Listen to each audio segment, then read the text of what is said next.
नमस्कार, मैं हूं विवेक श्रीवास्तव। आज कर्नाटक चुनाव के नतीजे आए। इन चुनाव नतीजों ने बहुत कुछ बदल दिया। 224 में से 136 सीटें जीतकर कांग्रेस ने 1989 के बाद कर्नाटक में सबसे बड़ी जीत हासिल की। बीजेपी के दक्षिण का एकमात्र द्वार भी बंद हो गया। मोदी विरोधी पार्टियों के सेंटर में फिर से राहुल गांधी आकर खड़े हो गए। इसके लिए सोनिया गांधी, प्रियंका और राहुल ने कर्नाटक में पूरी ताकत झोंक दी थी। इसका असर नतीजों में दिखा है। अब कांग्रेस के नेता और कार्यकर्ताओं को 1978 वाली हिस्ट्री रिपीट होने की उम्मीद दिख रही है। उन्हें लग रहा है कि इंदिरा गांधी की तरह राहुल गांधी भी सियासी चमत्कार कर सकते हैं। तो ऐसे में सवाल उठ रहा है कि क्या नरेंद्र मोदी बनाम गांधी की लड़ाई होगी?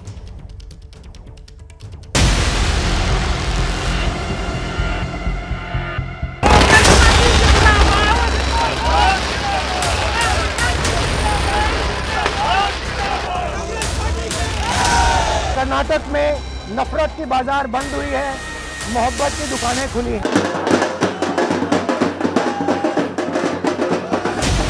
ये जनता का जीत है। राहुल गांधी जी को जो यात्रा हुई है 4000 किलोमीटर की, उस यात्रा का अब फल आना शुरू हो गया। जनता का बदलाव चाहती है।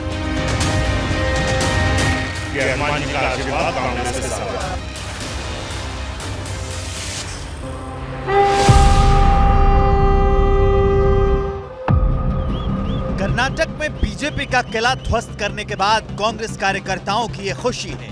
ये एक उम्मीद के आसमानी आकार लेने का जश्न है। दक्षिण के दरवाजे पर हाथ छाप मार्का पार्टी की जबरदस्त वापसी का यह उत्साह है।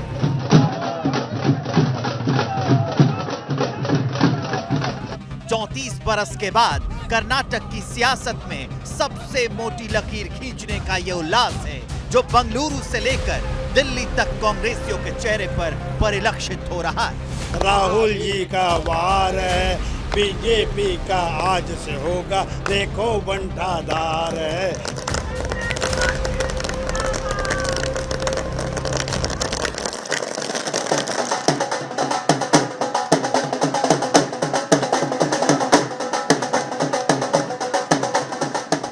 कर्नाटक में जीत हार वाले रिवाज के बरकरार रहने के बाद मिली कांग्रेसियों की यह खुशी सिर्फ कर्नाटक से दिल्ली तक सिमटी हुई नहीं है। लखनऊ में, भोपाल में, रायपुर में, कोलकाता में शहर शहर का ये दृश्य देखिए और अंदाजा लगाइए कि राहुल गांधी की संसद सदस्यता छिने जाने के बाद मिली पहली जीत और जश्न के मौके को किस तरह कांग्रेस के नेता और कार्यकर्ता विस्तार दे रहे हैं। सोनिया गांधी जी का और राहुल गांधी जी का और प्रियंका गांधी, ये सभी ने जो कैंप यहाँ करके हर जगह घूमे, हर जगह उन्होंने अपना प्रभाव डाला, इसलिए मैं उनको भी धन्यवाद देता हूँ और कंग्रेचुलेट करता हूँ कि मेरी पार्टी आज इतनी बड़ी जीत हासिल की। राहुल गांधी को कर्नाटक का भाषण को लेकर डिस्क्वालीफाई किया और ओबीसी के खिलाफ करके एक मुहिम छेड़ा। इसके खिलाफ जनता के, कर्नाटक की जनता ने इसको जवाब दिया है। कर्नाटक की जनता ने फैसला दिया है और उस फैसले से स्पष्ट हो गया है कि बजरंग बली है वो कांग्रेस के साथ है। जब नेता कार्यकर्ता राहुल और प्रियंका को कर्नाटक की सत्ता में वापसी का सिरमौर बना रहे थे, तभी राहुल गांधी दिल्ली में मीडिया के सामने आए। उन्होंने कर्नाटक की जनता का शुक्रिया अदा किया और बीजेपी को कुछ यूं नश्तर चलाया। कर्नाटक के चुनाव में एक तरफ क्रोनी कैपिटलिस्ट की ताकत थी, दूसरी तरफ गरीब जनता की शक्ति थी और शक्ति ने ताकत को हरा दिया। कर्नाटक में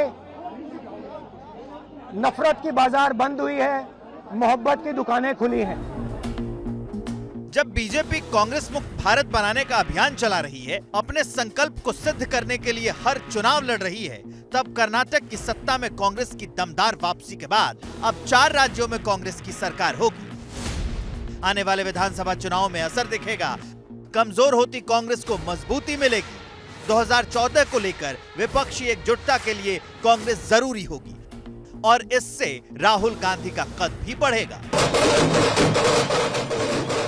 28 लोकसभा सीट वाले कर्नाटक में चुनावी जीत के बाद अब सवाल उठ रहे हैं कि क्या कर्नाटक की सरजमी से सियासी इतिहास खुद को दोहरा रहा है? क्या कर्नाटक की जीत कांग्रेस के लिए संजीवनी बूटी सी है? क्या 2024 में नरेंद्र मोदी और गांधी परिवार की टक्कर होगी? दरअसल 2024 को नजर में रखते हुए ये सवाल यूं ही नहीं उठ रहे हैं। इसके पीछे है 45 साल पुराना वो सच जिसके कारण कांग्रेस पुनर्जीवित हुई थी। देश में सत्ता से पहली बार बेदखल हुई कांग्रेस की वापसी का रास्ता कर्नाटक से ही तैयार हुआ था।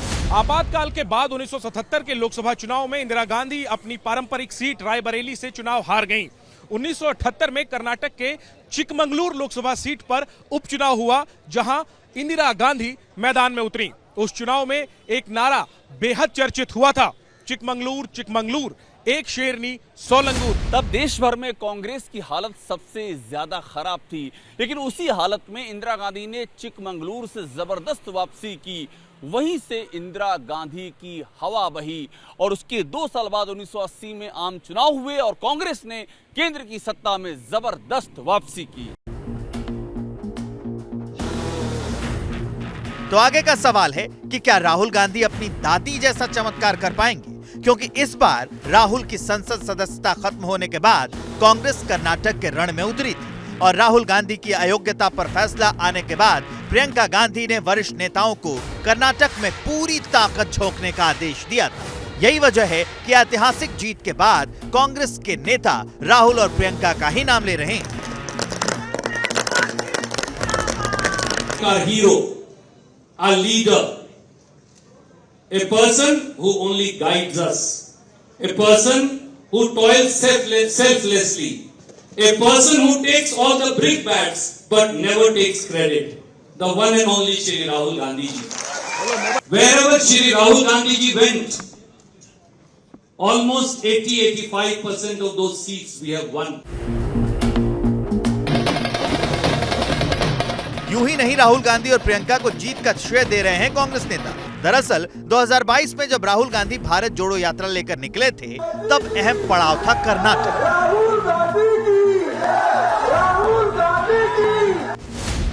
भारत जोड़ो यात्रा के दौरान 21 दिनों तक कर्नाटक में रहे थे राहुल। 21 दिनों में 7 जिलों से होकर उन्होंने 521 किलोमीटर की यात्रा की थी। इसी दौरान 2 अक्टूबर 2022 को ये तस्वीर आई थी। बारिश में भीगते हुए राहुल भाषण दे रहे थे और बरसात के बावजूद मैसूर के लोग उन्हें सुन रहे थे। राहुल गांधी की सभा का ये दृश्य अद्भुत था, सीधे लोगों को कनेक्ट कर रहा था। यहीं पर उन्होंने बीजेपी पर शाब्दिक प्रहार करते हुए कर्नाटक सरकार को 40% कमीशन वाली सरकार करार दिया। कर्नाटक में बीजेपी की सरकार क्या कर रही है? आपके चीफ मिनिस्टर ने और बीजेपी ने भ्रष्टाचार के सब रिकॉर्ड तोड़ दिए हैं, कोई रिकॉर्ड नहीं छोड़ा। हर चीज में 40% कमीशन लेते हैं। कॉन्ट्रैक्टर एसोसिएशन ने प्रधानमंत्री को चिट्ठी लिखी और कहा कि 40% कमीशन सरकार लेती है, प्रधानमंत्री ने कोई कार्रवाई नहीं की।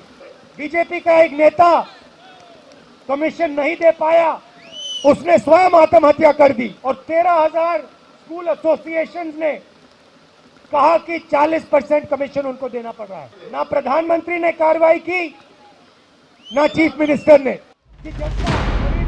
राहुल गांधी की आक्रामकता के बाद माहौल बदलने लगा था।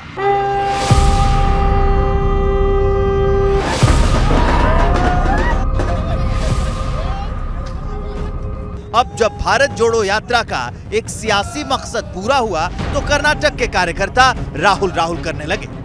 राहुल राहुल राहुल राहुल राहुल राहुल। तो बेंगलुरु में कर्नाटक कांग्रेस का जो प्रदेश कार्यालय है उसमें कांग्रेस कार्यकर्ता जश्न मना रहे हैं और राहुल राहुल के नारे लगा रहे हैं। राहुल राहुल जीत का जो श्रेय है, क्रेडिट है वो राहुल गांधी को। हाँ, राहुल गांधी जब से भारत जोड़ो यात्रा शुरू किया तब से पूरा इंडिया में माहौल आ गया कि अभी कांग्रेस का सरकार आएगा। तो ये पहला चुनाव। ये राहुल गांधी को क्रेडिट कैसे दे रहे हैं आप लोग? वो भारत जोड़ो यात्रा कर रहा था ना, इसलिए वो भारत जोड़ो का इम्पैक्ट पूरा देश को मालूम है। वो पूरा देश नहीं, कर्नाटक में, स्पेशली कर्नाटक में बहुत है। राहुल गांधी जो है कन्याकुमारी से कश्मीर गया, जो मेहनत किया है वो मेहनत का नतीजा है। ये मेहनत का नतीजा है। अब जरा समझिए कि राहुल गांधी की भारत जोड़ो यात्रा का आंकड़ों में क्या असर पड़ा। कर्नाटक के रायचूर, बेल्लारी, चित्रदुर्ग, चामराजनगर, मांड्या, मैसूर और तुमकुरू से होकर राहुल गांधी की यात्रा निकली थी। यात्रा के दौरान इन 7 जिलों के 18 विधानसभा सीटों पर कांग्रेस ने अच्छा खासा समय बिताया था। इन 18 में से कांग्रेस ने 14 सीटों पर जीत दर्ज की है, जबकि जेडीएस 3, बीजेपी को 0 और अन्य को 1 सीट पर जीत हासिल हुई है। इन 18 सीटों के अलावा कुछ विधानसभा सीटें ऐसी भी थी जहां से कुछ मिनटों के लिए राहुल गांधी की यात्रा गुजरी थी। भारत जोड़ो यात्रा के जो कुछ आंकड़े दे दूं मैं आपको। 21 असेंबली कंस्टिट्यूएंसी से हम गए, उसमें से मेरे याददाश्त सही है तो हमारे सिर्फ केवल 4 सीटें थी कांग्रेस की। अभी आज देखिए 21 में से मैं समझता हूं 17 या 18 हम जीते हैं। बीजेपी का सफाया हुआ है।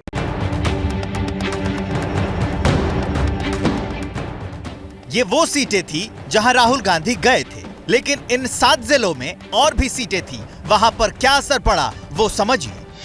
इन जिलों में विधानसभा की कुल 51 सीटें आती हैं। इन 51 सीटों में से कांग्रेस ने सबसे ज्यादा 37 सीटें जीती हैं, जबकि जेडीएस 8, बीजेपी को 5 और अन्य को 1 सीट मिली है। यही वजह है कि कांग्रेस को लगता है कि जीत की नींव भारत जोड़ो यात्रा में पड़ी थी।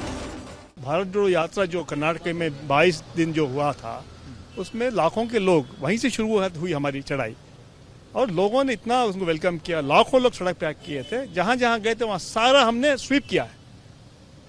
चाहे चित्तौड़गढ़ हो, दावणगेरे हो, या जितने डिस्ट्रिक्ट, बल्लारी हो, बल्लारी आखिरी हमारी मीटिंग थी, वहां तो कंप्लीट स्वीप हो गया है। तो राहुल गांधी की लीडरशिप को जो है बहुत ताकत मिली हमें, उनके आने से हमारी जीत के लिए बहुत ताकत मिली। जब चुनाव बिगुल बजा तब भी राहुल गांधी की मौजूदगी कर्नाटक भर में थी। राहुल ने 23 रैलियां की, 2 रोड शो किए, 26 विधानसभा सीटों को कवर किया, जिसमें 17 पर कांग्रेस ने जीत हासिल की। हालांकि सिर्फ राहुल गांधी नहीं, समूचे गांधी नेहरू परिवार ने पूरी ताकत लगा दी थी। सोनिया गांधी और प्रियंका ने भी पसीना बहाया था। अरसे बाद सोनिया गांधी सार्वजनिक सभा में दिखी थी। सोनिया गांधी ने जगदीश शेट्टार के लिए प्रचार किया था, लेकिन बीजेपी से कांग्रेस में आए पूर्व सीएम शेट्टार चुनाव हार गए। जबकि प्रियंका गांधी ने 10 रोड शो और 15 रैलियां की। उन्होंने 26 विधानसभा सीटों पर प्रचार किया, उसमें कांग्रेस को 16 सीटें मिली। जब चुनावी नतीजे आ रहे थे तब प्रियंका गांधी बजरंगबली के मंदिर में थी, वहां पूजा अर्चना की, और फिर जब चुनावी नतीजे आए तो जीत की वजह राहुल गांधी को बताया। कांग्रेस के अध्यक्ष जी खड़गे जी और पूर्व अध्यक्ष जी श्री राहुल गांधी जी, उन्हीं के नेतृत्व में ये चुनाव लड़ा गया, उन्हीं की अगुवाई थी। भारत जोड़ो यात्रा में राहुल गांधी जी ने जो कर्नाटका से यात्रा निकाली, उसमें जो 91 शायद या 91 से विधानसभा थी, उनमें से 75% जीती गई है कांग्रेस द्वारा। कर्नाटक में मिली इस जीत से कांग्रेस उत्साहित है। कांग्रेस नेताओं को 2024 को लेकर नई उम्मीद नजर आ रही है। I think this election is a very crucial election. This result of this election will be a stepping stone for the coming Lok Sabha election. ऐसे में सवाल उठ रहा है कि क्या 2024 में कांग्रेस को इससे फायदा मिलेगा? क्या 2024 में मोदी वर्सेस गांधी की लड़ाई होगी? क्या 2024 में राहुल विपक्ष का चेहरा बन पाएंगे? ये सवाल इसलिए अहम है क्योंकि अब कांग्रेस को किनारे लगाकर किसी तीसरे दल के नेता की अगुवाई में बीजेपी से लड़ाई की तैयारी चल रही है। नीतीश कुमार और अरविंद केजरीवाल सरीखे नेता नई गोलबंदी कर रहे हैं। ऐसे में 28 लोकसभा सीट वाले कर्नाटक में जीत ने कांग्रेस को लड़ाई में वापसी की उम्मीद दी है। लेकिन सवाल ये उठता है कि क्या राहुल गांधी या ये कहिए कि कांग्रेस के लिए 2024 की लड़ाई आसान होगी? क्या भारतीय जनता पार्टी के लिए कर्नाटक में कांग्रेस की जीत के बाद सत्ता में वापसी 2024 में मुश्किल होगी क्या? Next Chhattisgarh and Madhya Pradesh election is also coming. I think both the state BJP will lose. Now it is the beginning of the end of 2024. Karnataka की जीत भर से राहुल के लिए 2024 की राह आसान नहीं होगी। जबकि 2019 के चुनाव से पहले भी राज्यों में कांग्रेस ने जबरदस्त प्रदर्शन किया था। 2018 में कांग्रेस ने एक साथ 3 राज्यों में जीत हासिल की थी। राजस्थान, मध्य प्रदेश और छत्तीसगढ़ में कांग्रेस ने सरकार बनाई। उससे ठीक 1 साल पहले गुजरात में बीजेपी को कड़ी टक्कर दी थी। लेकिन जब 2019 में चुनाव हुआ तो नतीजे बिल्कुल उलट थे। कांग्रेस के राज में भी मोदी के नाम की सुनामी बह रही थी। मध्य प्रदेश की 29 लोकसभा सीट में से सिर्फ 1 कांग्रेस जीत पाई। राजस्थान की 25 लोकसभा सीट में से कांग्रेस 0 पर सिमट गई। छत्तीसगढ़ में लोकसभा की 11 सीटें हैं, जहां कांग्रेस सिर्फ 2 सीटें जीत पाई। तो गुजरात की 26 सीटों में से एक भी सीट कांग्रेस के खाते में नहीं आई।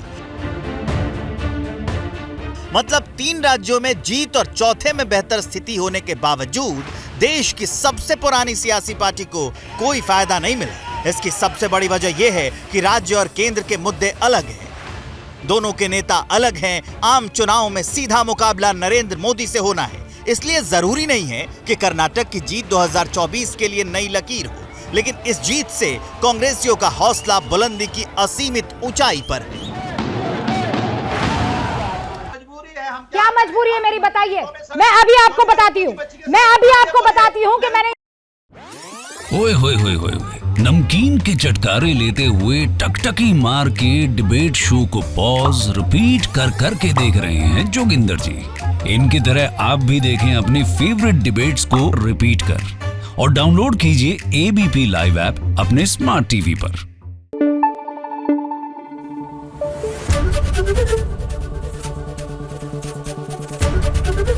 एबीपी न्यूज आपको रखे आगे।